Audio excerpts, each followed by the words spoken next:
Well, hell, sunshine, are we having fun today? Dadgum, we're going to have fun. Been cold out, it's snowing right now. You probably see my breath in the air, that's fine. Having a blast. Snowing today, so I'm going to come in here and mess around a little bit. We got you guys have seen the old Husky 455 before. Well, actually, there's a different one. This is the original one. We've had it on the dyno, made a couple videos with it, right? Well, Super Dave Outdoors sent me another one, so I actually get an opportunity to go back and get some more stock heat runs. I know that's redundant to a video that's already happened, so I'm not going to show you too much of that. But I am going to show you. I'll probably show you the results because we're going to do something else to bounce it against anyway. And I want to see if this one shows up the same as the other one, because we ended up burning up the other one, and I don't know at what point we burned it up. We didn't burn it up bad. We just smeared the cylinder a little bit, and we lost some horsepower. It's still making, with the iron horse pipe, it's still making stock horsepower, but we got some damage in the cylinder. So, we're going to take today, and we got a few steps ready to go here, right? I assume the videos have already been out as I edited them. We made the intake block. I didn't make a video on doing the carb mod. This is a 357 carb that's going to go on this 455. I didn't do a video on making a carb mod. If anybody needs me to, I can, but I moved the impulse is what I did. So I can just run an impulse line from here to here. Yeah, pay no attention to all my trials and errors on getting throttle linkage to work. Oh man! But anyhow, so we're gonna have an external pulse here. Then after that, that'll probably be this video. We're gonna try to get that put on there. We'll probably not try to get the carburetor working, air cleaner, nothing like that. All I want to do is do a proof of concept on this carburetor block, and that's taken out. Guys ought to back up in case this first time here. I think this video's already been out, but there's a carb block here that I built to feed all three of these intake ports with fuel through a single 357, I believe Husqvarna 357 type carburetor. I've moved the impulse line on it down to here so it doesn't do through the intake like they do. And I think that's what we're going to do on this proof of concept. If you want to stick around and hang around, it won't be this video, but we've moved these bearing pockets in another one, reset the squish. That'll go on that other saw, because I also got to take the piston down. I made this to where I'm going to put about a 15 thousandths pop up on that piston. I took this down that far. Didn't cut the chamber, but I took it down that far. And I'm not going to cut the chamber. Not right now, anyhow. Pistons are too cheap. We'll mess with it that way. But this will be in a different video. And that's just an old junk cylinder on the mandrel that we built to do that, to do the base with, because that's a two-step operation. You got to move the bearing pockets, let's say 25 thousandths, and then you got to move the base the same amount so it'll clamp right. But anyhow, I digress. I'm going to shut the video off because this liable to take a while. She's mocked up on a cylinder, and I'm going to move this over to this cylinder and see if we can get this saw to pop off. I'm not going to worry about the air cleaner or choke linkage right now. I'll run that by hand till I get it warmed up, and then we'll probably do a dyno test and just hope no butterflies flying there or nothing. Well, now in the event you ain't already clicked off because you want to see what happens with this train wreck. Here's what the original 455 Husky has. It's got an intake boot that mashes up to the front of the cylinder here, and it gets fresh air through this top butterfly and fuel through the bottom. So fresh air through here and here, fuel through here and here. And that's all done through this manifold, this big old conglomeration of linkages and whatnot, intake boot. Now we're going to try to replace it with this. And if I hadn't showed it before, that's an intake boot that'll bolt right here, or an intake block that'll bolt right here, and the carburetor will bolt right there. And you probably can't see through the holes at the same time, but all three of these holes for here, here, and here are all fed by the carburetor. Fed by the carburetor right there. Now I've got gaskets going there. This is Delrin. It's supposed to have a working temperature to 250 degrees. Of course, we'll probably hit north of that, but for a proof of concept, I'm gonna try this. It's easier to machine. So let's get that thing on there. See what happens. Well, we got it mounted on there. There's the intake block, carburetor, 357 carburetor. Maybe getting redundant. I started this video last night. Ran into some problems, I'll tell you about those. I think we can start her now. 357 carburetor. We had to modify it and put a impulse elbow in the bottom, right? And I took one of them plastic elbows off a regular carburetor fuel inlet, and because they'll kind of swivel on there, right? That plastic part will. It's a brass that drives in there, but it's a plastic part. Well, I put that in there. Lo and behold, it hit the bottom of the case. It would have tightened down on there, but it just wouldn't tighten down on there. It was tight. I didn't want it rubbing the bottom. It's just plastic case, but it was going to rub a hole in something, right? Even though this is proof of concept, and this Delrin probably won't be on there too long. Who knows? There ain't nothing as permanent as a temporary fix. It may just spend life like this. You guys never know how it is. But it may not work good enough to even need to build an aluminum block. Now, being Delrin, of course, I sunk the studs in. I never really dwelled on that subject, but this carburetor's on the studs, right? Well, look at that. That carburetor won't go on there, will it? And you can't get to the bolts behind it once the carburetor's in the way. Oh, she's terrible. You got to pull a jug, put a carburetor on this, or pull a cylinder in this clamshell. So you got to pull the top half of the saw part, put the carburetor on there, put it back together, then find out your impulse line's too long, pull it out, put a different one in there. And I don't know what to do about that. It depends. This may not even work. So, but we'll know here in a little bit. But this may not even work. But right now, see, all my every stuff lines up good. My daggum factory holes there. That's the same boot that come on the carburetor for what's normally on the main carburetor. So that stuff lines up. I'm gonna be a little tight on building an air horn, but I honestly think it's doable with it setting like this. If it works good, I'll probably build that out of aluminum. But anyhow, you guys want to hear it run, don't you? And when I first put it on there, the throttle was a little sticky. I don't think it found home yet, that homemade linkage. It can twist in the little deal that runs inside the handle. And I think we're good now. It's going back and forth. Another problem is choke lever set so low to this thing, it will not go on full choke. So next time I pull it apart, I'll either have to put the choke on top, and then you'll have to actually push it in to choke it. Don't really care for that. We got to figure out a kill switch, and with that throttle being wonky, I just put a switch on there, because you can't even choke it. You can't throw the choke all the way. You got to choke it and put your thumb over it to kill it. No good. But the impulse is working. I'll let you know I had it started because with choke working no better than it did, I squirted a little gas in it. I don't know how cold it is out here in the shop, 28 Fahrenheit, probably 2 or 3 below Celsius. Calculus there. But anyhow, I'll quit bumping my gums. Let's see if we can start this thing up. I think we will. I'm confident it will, because it started. I will say before I start it, I haven't started adjusting on the carburetor or nothing, and I haven't let it run very long. I want to get my daggum heat deal in there, start running that, because if this thing gets warm and starts sucking air, starts melting, I want to see that thing start getting hot and shut it down. Speaking of shutting it down, there's a shut it down. And of course, anybody that knows, for a kill switch, on, you're usually sending power to something to turn it on. Think of these backwards. You got to turn it off to turn it on to kill it, complete the circuit. So we haven't even adjusted the carburetor. That's how it come out of the box. I was afraid, and I still am, that I wouldn't be able to, seeing as how I'm running fresh air in where other stuff went, fuel air mixture went. I was afraid I didn't know if I'd be able to get it leaned down enough.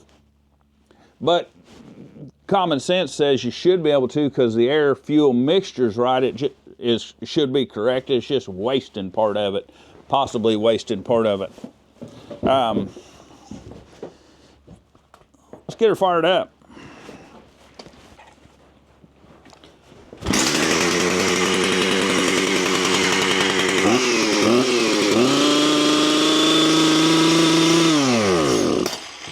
Well, we just mashed the old, we shoved it right past the butterfly.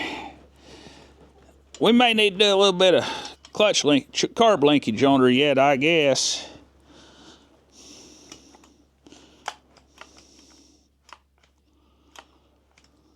I don't know, she shoved out of there for some reason. Let's try her again.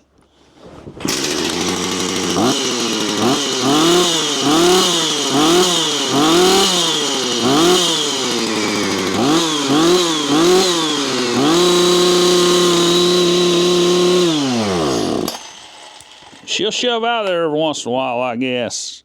I ain't liking that, but that's for a proof of concept. We're not too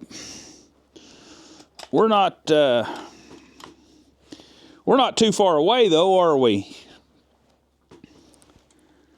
We're not too far away. Get this thing on dyno where I can put a pull to it if I have to kill it. Let's see, turn that to off, not on.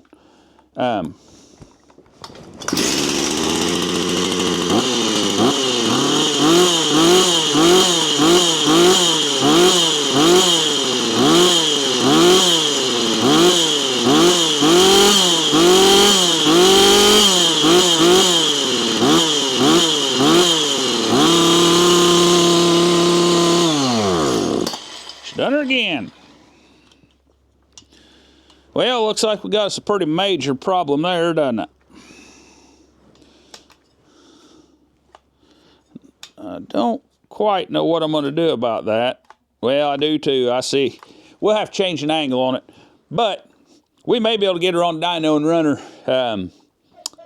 Just does it sometimes. If we can get a couple dyno runs out of it, we'll know if it's worth spending time on, won't we? Something else I was going to tell you. Oh, it's fuel line here for the primer bulb. It's just on there, just keep fuel line out. I'll take him out, quit hollering at you. It's just on there to just keep it out of the way in case put the other carburetor on there. No sense in doing away with it. We don't need that primer bulb anymore. It don't go to anything. We got no air filter. We got a suspicious throttle linkage. But I think we're going to put her on dyno and see if she's worth talking about. Let's do that. Super Dave's 455. Run one.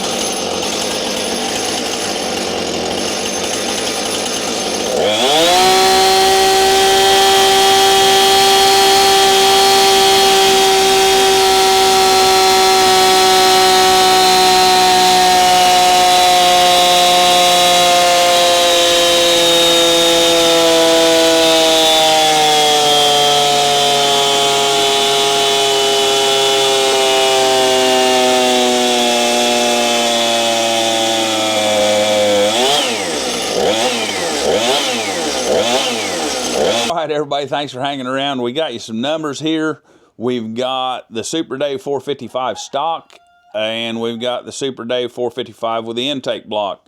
Now, the fuel consumption on there, which was I'm going to start with, and there's three real neat charts here, and they kind of show some stuff that I honestly did not expect to see, and it shows some things I expected to see, but I want to tell you guys an excuse of why we're seeing them, and it might not be attributed to this intake block.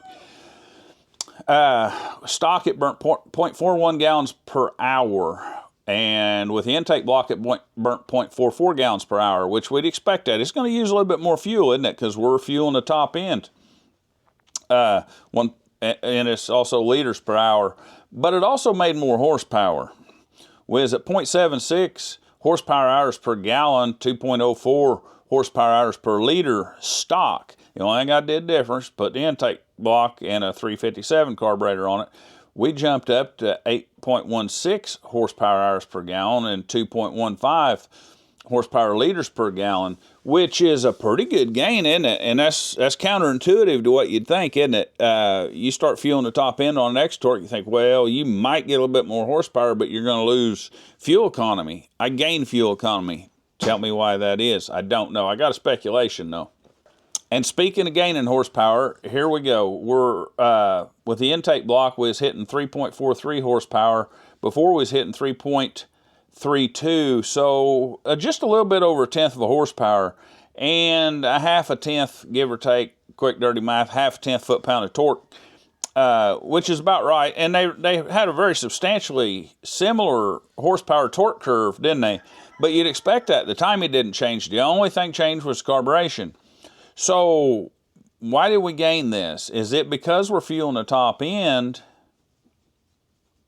or is it because we didn't have an air filter on it? Guys, in order to put take the air filter off the stock carb, I would have had to basically redo bolts and everything, because the air filter housing is held on by the same bolts that hold the carburetor on, and the kill switch and this and that, and I couldn't take it off, and I didn't even think about it. I'll be 100% honest with you. I'm not trying to say, yeah, I thought about this and decided not to do it. No, I thought about it later and thought, well, I can't go back and redo it because I still can't get rid of that. So, is that the intake mod? I don't know. But it's still promising, isn't it, that I was able to put that on there, I think, which is going to allow us to do big things. We didn't have a big loss. I expected a loss. I'll be honest with you, I expected a loss. To show a gain just kind of flabbergasted me. But here's the third chart's the one I want to show you. This third chart's the heat chart. And usually I run for 3 minutes, right? The blue line down here is the previous version. That was same saw. Carburetor's just the only thing that's different. We started out about 3 1/4 horsepower and made it down to about 3 horsepower. It pulled down over the time, right? And the temperature went from about 225 Fahrenheit and it climbed up to just a little over 300 over 3 minutes, right? Well, the second run, we started just a little bit higher. And I'll tell you what happened. I'm going to tell you right now. We run that for a minute. And in a minute, I let off of it. And in a minute, we was already up to 396 degrees. And I let off of it at the minute point, and we still climbed to 409. You think, man, why are you getting so hot? You're running fatter and all this. Well, you remember the problems we was having with the throttle linkage, right? I ended up messing with it so much, I couldn't get it to hold for 3 minutes. I was getting it to hold longer than that, but I wasn't getting it to hold 3 minutes and didn't get it. So I took the cover off and I run the carburetor butterfly with my thumb on the side where the linkage would go. Well, you guys tell me, is this heat due to not running the top cover and not getting that air and that cooling effect across there, or there's also not an air dam in between the carburetor and the cylinder like there was either? So, is that due to lack of proper air movement, or are we getting this saw hot? Now, I'm going to tell you, I was aggravated at the saw after this. I left it hanging by its nuts just like an Xtorq ought to be. It was over on Dyno, just hanging by its nuts like it should be. I pulled it apart just a while ago, and I'm going to show you the pictures here right quick. You can see we changed the wash pattern. I'll talk about that a little bit too. We changed the wash pattern. Running it with a stock carb, or that 357 carb, it actually pulled the wash pattern out just a little bit more and deepened it up here. I ain't sure it doesn't need to be changed, but that's where we're at. And I really expected to be scored up in here up to 400 and something degrees. It wasn't. I'm very, very happy with how that did. And it was just oily as can be when I took it apart. So I'm happy I didn't ruin the saw. I really thought maybe I ruined the saw, guys. So tell me if you think, tell me what you think on the, why it got so hot. Is it because top cover wasn't in place? If that's the reason, and that's what I think the reason is, that's a lesson to us all. Let's not even go out there and make a test cut. That's a good way to burn up your saw, I think, if that's my reason. I think that top cover plays, boy, one heck of a big important part, doesn't it? Guys, I appreciate it if I earned it. Give it the old hitchhiker. If I didn't, give her the old Julius Caesar business. Consider subscribing if you want. Appreciate you guys joining in, bannering, just coming back and talking to me and having a big time. Appreciate it, guys. Hope you have a safe day.